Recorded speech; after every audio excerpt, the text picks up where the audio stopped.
নমস্কার বন্ধুরা, চ্যাটার্জিস কিচেনে সকলকে স্বাগত। আজকে এসছে একটি রেসিপি নিয়ে।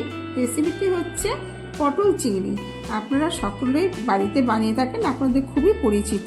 তবু আজকে আমি বানাচ্ছি কিভাবে আপনাদের দেখিয়ে দিই। পটলগুলো কেটে নিচ্ছি।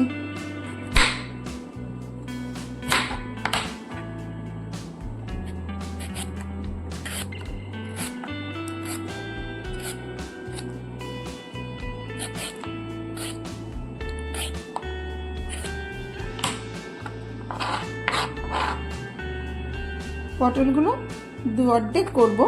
আমি এখানে নিয়েছি 5টা পটল আর 4টে আলু, 2টো বড় 2টো ছোট আলু।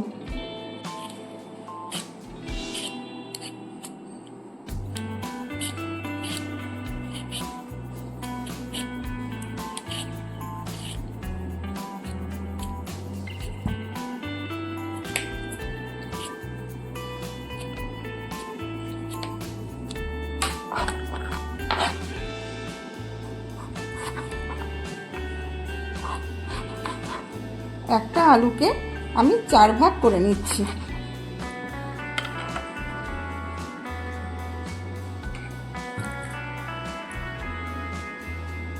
পটল 2 টুকরো করে কাটা হয়ে গেছে, আলুও কাটা হয়ে গেছে। আলু জলে ভিজিয়ে রেখেছি।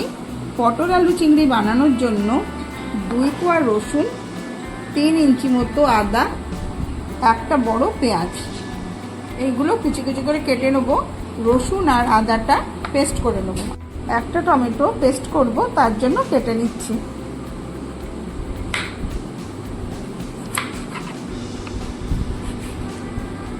চিংড়ি মাছগুলো খোসা ছাড়িয়ে ধুয়ে নিয়েছি ভালো করে। এবার লবণ আর হলুদ মাখিয়ে নেব।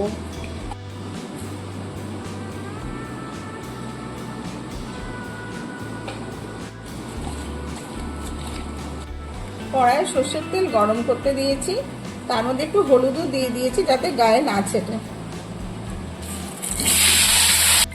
পটলগুলো ভেজে নিচ্ছি।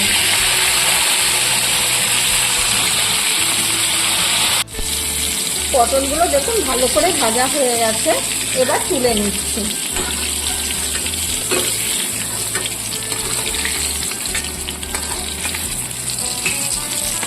পটল ভাজা তেলের মধ্যেই আলুগুলো ভেজে নেব।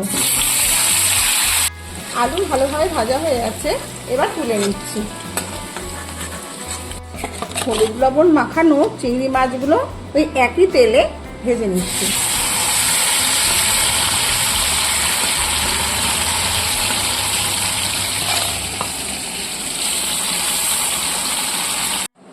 মাছগুলি ভালোভাবে ভাজা হয়ে গেছে, তুলে নিয়েছি। কড়াইতে একটু সর্ষের তেল দিয়ে দিচ্ছি।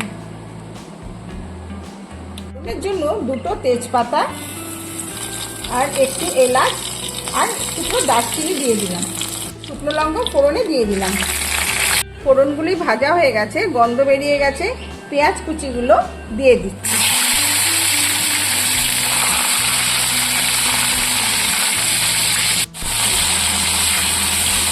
পেঁয়াজগুলি ভালোভাবে ভাজা হয়ে গেলে এর মধ্যে ভাজা পটল আর আলুগুলো ছেড়ে দেব। পেঁয়াজ ভাজা হয়ে গেছে, পটল আলু ছেড়ে দিয়েছি। আদা রসুন পেস্টটা দিয়ে দিলাম। স্বাদ অনুযায়ী লবণ দিয়ে দিলাম।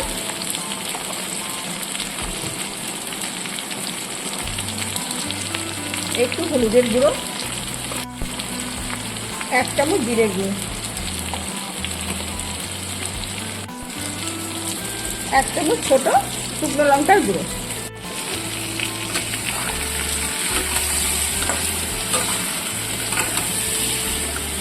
টমেটো পেস্টটাও দিয়ে দিলাম।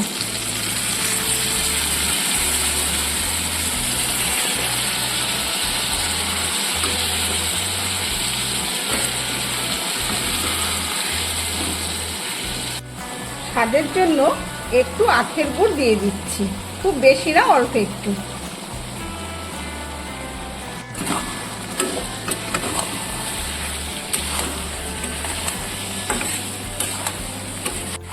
এবার ভালোভাবে কষিয়ে জল দিয়ে দেবো।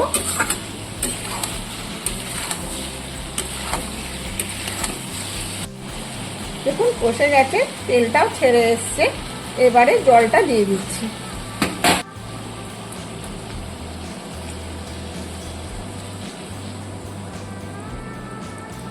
পরিমাণ মতো জল দিয়েছি যাতে পটল আলুটা ভালোভাবে সেদ্ধ হয়। এবারে চিংড়ি মাছ ভাজাটা দিয়ে দিচ্ছি।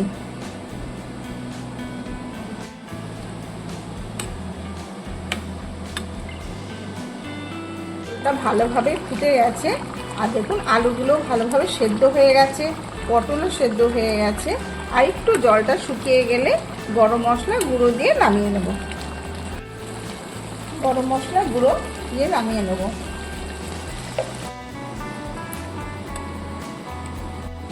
দারুণ স্বাদের আলু পটল চিংড়ি তৈরি। যদি ভালো লেগে থাকে সাবস্ক্রাইব করতে ভুলবেন না।